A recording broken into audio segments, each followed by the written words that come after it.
आप सभी का स्वागत है हमारे यूट्यूब चैनल सरकारी गणित में। ग्रेचुइटी किस प्रकार के एम्प्लॉय को मिलेगी, एनपीएस एम्प्लॉय को ग्रेचुइटी मिलेगी या नहीं, ग्रेचुइटी कैलकुलेशन का सहज और इजी फॉर्मूला क्या है, लेटेस्ट रूल क्या है ग्रेचुइटी का, चलिए समझते हैं, देखते हैं वीडियो को लाइक करिएगा, चैनल को सब्सक्राइब करिएगा और वीडियो को संपूर्ण देखिएगा ताकि आप लोगों को संपूर्ण रूप से समझ आ जाए कि ग्रेचुइटी जो है ग्रेचुइटी का कैलकुलेशन कैसे करते हैं और कौन सा इजी मेथड है जिसके ज़रिए से आप अपना खुद का ग्रेचुइटी कैलकुलेशन कर सकते हैं।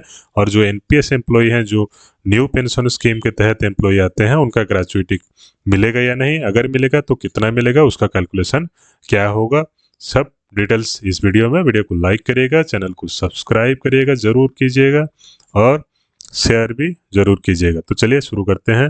पहले समझते हैं ग्रेचुइटी क्या है, व्हाट इज ग्रेचुइटी अमाउंट। तो ग्रेचुइटी आप लोगों को समझना चाहिए तो फंडामेंटल क्लियर होगा।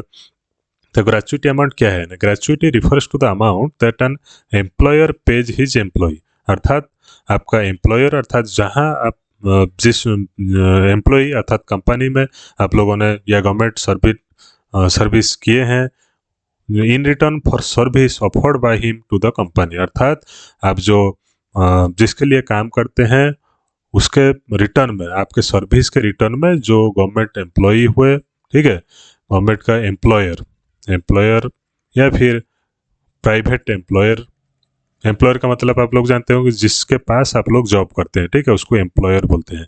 तो एम्प्लॉयर आपको जो अमाउंट प्रीफर करता है उसको बोलते हैं ग्रेचुइटी, ठीक है। किस किस कंपनी को देना पड़ेगा, या गवर्नमेंट हो सकता है या प्राइवेट हो सकता है, तो किस एम्प्लॉय को देना पड़ेगा, एम्प्लॉयर को। यहाँ पर only those employees who have been employed by the company for 5 years. तो मिनिमम अगर एक एम्प्लॉय 5 ईयर्स और मोर देन 5 ईयर्स काम किए हैं, उस कंपनी में सर्विस ऑफर किए हैं, तब जाकर उस एम्प्लॉय को ग्रेचुइटी अमाउंट मिलेगा, ठीक है। ये किस एक्ट के तहत आता है? ग्रेचुइटी एक्ट 1972 के तहत, ग्रेचुइटी एक्ट के तहत आता है, ठीक है। तो इसमें गवर्नमेंट एम्प्लॉय भी पाएंगे, प्राइवेट एम्प्लॉय भी पाएंगे। किसके पास से पाएंगे? एम्प्लॉयर के पास से पाएंगे, जिसने आपको जॉब दिया है, ठीक है। अगर गवर्नमेंट होंगे तो गवर्नमेंट एम्प्लॉयर होगा। तो कौन कौन से एम्प्लॉय एलिजिबल होंगे ग्रेचुइटी अमाउंट पाने के लिए, तो उसको भी समझ लेते हैं। पहले तो जो एम्प्लॉय जॉब किया है उसका सुपर एनुएशन तय होना चाहिए। अगर सुपर एनुएशन तय नहीं होगा तो उसको ग्रेचुइटी अमाउंट नहीं मिल सकता है।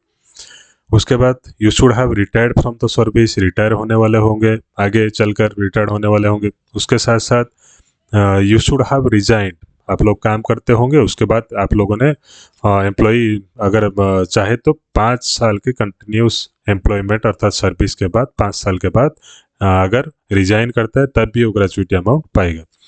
इन केस योर डेथ, अर्थात अगर एम्प्लॉय की डेथ होता है तो ग्रेचुइटी अमाउंट किसको मिलेगा? नॉमिनी को मिलेगा। To you on disablement on the account to of a sickness और एन एक्सीडेंट, सिकनेस के तहत होता है या फिर एक्सीडेंट के तहत होता है, तब भी जो एम्प्लॉय होता है अगर ग्रेचुइटी तहत का आता है उसको ग्रेचुइटी मिलेगा।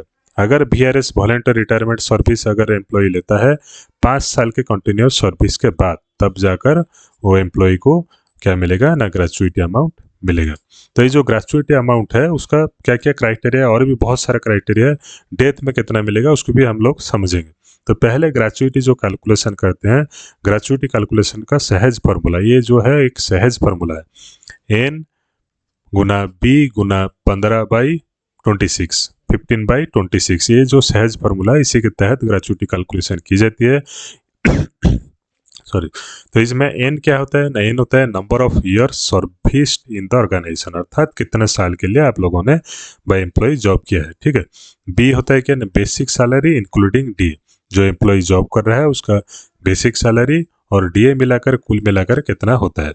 What is 15/26? 15 defines half month compensation of 15 days and 26 represent the number of working days in a month excluding Sunday, ठीक है। ये जो N Guna B Guna 15/26, this is the formula of gratuity calculation. Gratuity calculation के लिए ये सहज formula है, इसी से ही ग्रेचुइटी कैलकुलेशन करेंगे। कैलकुलेशन करके भी मैं एग्जाम्पल करके आप लोगों को यहाँ दिखा दूंगा, ठीक है। उसके तहत एक कुछ रूल्स रेगुलेशंस है ग्रेचुइटी कैलकुलेशन के लिए, उसको भी समझ लेते हैं। तो इसमें क्या आता है ना, पहला तो amount of gratuity can not be more than 25 lakh.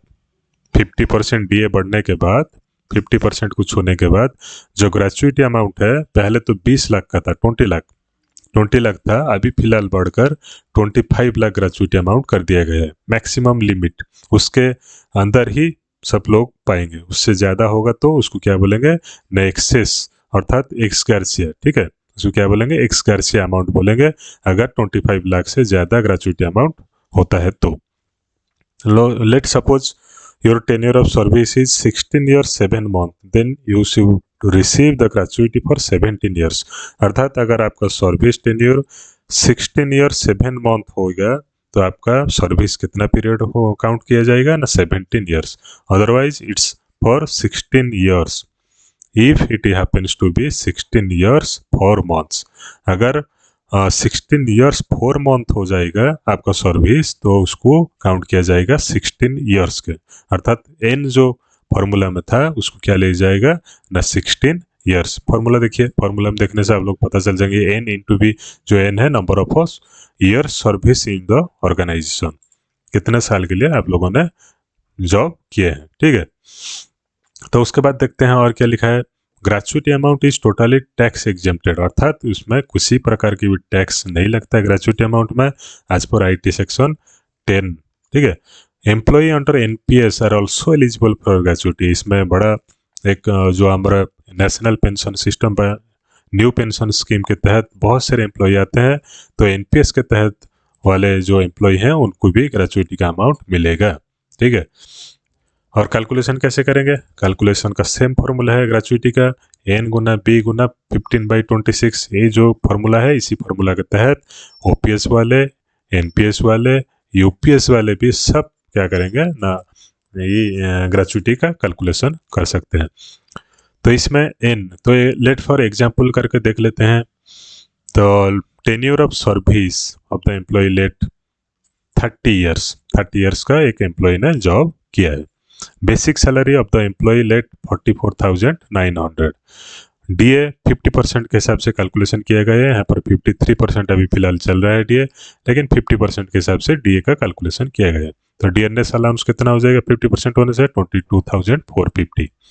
Last drawn salary basic plus DA, अर्थात यहाँ जो बी आता है, बी होता है last drawn basic salary plus dearness allowance. Basic plus DA कितना हो जाएगा 67,350। तो ग्रेचुइटी अमाउंट कितना हो जाएगा ना, number of tenure of years 30, यहाँ पर गुना किया गया 30, total amount basic plus DA 67,350 into 15/26। Total कुल मिलाकर गुना कर देने से कितना हो जाता है 11,65,673। इतना अमाउंट आपको ग्रेचुइटी रूप में मिलेगा। ठीक है, इसी के हिसाब से आप लोग कैलकुलेशन कर सकते हैं, कुछ प्रॉब्लम नहीं होगा, दिक्कत नहीं होगा। उसके साथ साथ और एक बात है कैलकुलेशन, जो इनके सब डेथ एम्प्लॉय, अर्थात अगर कोई एम्प्लॉय का डेथ हो जाता है तो उसको कैसे ग्रेचुइटी पैसा मिलेगा, ग्रेचुइटी अमाउंट मिलेगा उसके नॉमिनी को। तो less than 1 year of service अगर किया होगा 2 इंटू बेसिक सैलरी, 1 ईयर और more but 5 less than 5 year 6 into basic salary. Gratuity amount calculation करने के लिए इस तरह का फॉर्मूला यूज किया जाएगा। वो फॉर्मूला जो है इसको कैलकुलेशन में लिया नहीं जाएगा। ठीक है, 5 ईयर्स और more but less than 11 years 12 into basic salary, 11 years और more but less than 20 years 20 into basic salary. ठीक है, 20 ईयर्स और मोर हाफ ऑफ ये जो फॉर्मूला है इसको यूज किया जाएगा। ठीक है, तो आप लोगों को वीडियो पसंद आया होगा, वीडियो को लाइक करेगा, चैनल को सब्सक्राइब करेगा और शेयर भी जरूर कीजिएगा। धन्यवाद।